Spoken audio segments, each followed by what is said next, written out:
his family, his children was in there. Yeah. Where was he the next day? He was on that bus testing those laws. That's a bad boy. Look, that's a bad boy. But look, this is also what solidified his leadership. You know, those recent information on that bomb that I heard was that it took a while for Fred to get his wife and his children out, and that a crowd of neighborhood folks had formed, and they're like, oh my God, they killed Fred. Like, oh my God, they killed Fred. Like, what we gonna do? Like, because sometimes Birmingham wanted to erupt.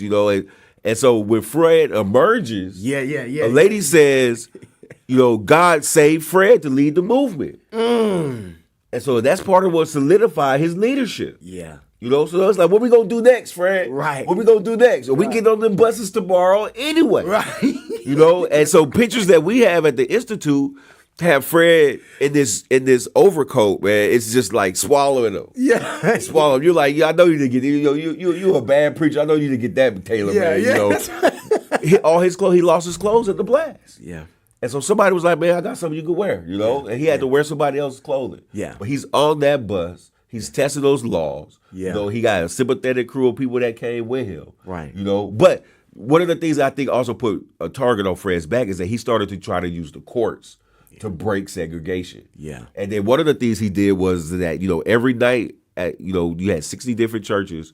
Every night for the Alabama Christian Movement for Human Rights, the meetings will be Monday night at a different church.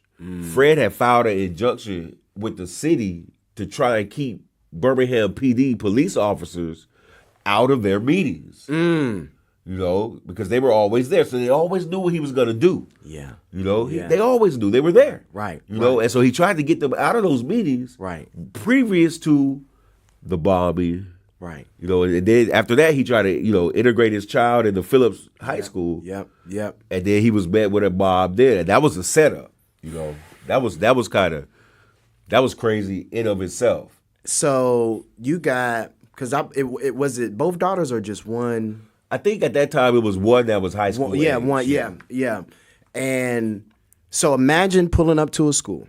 So I want y'all to empathize with these This efforts. is crazy. So my oldest daughter just started high school, ninth grade. Wow.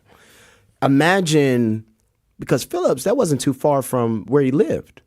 No, they weren't far. School down the street, right? Not that far at all. Imagine pulling up to the school. And even before you put the car in park, there are people looking at you, and for a fact they don't want you there. Right.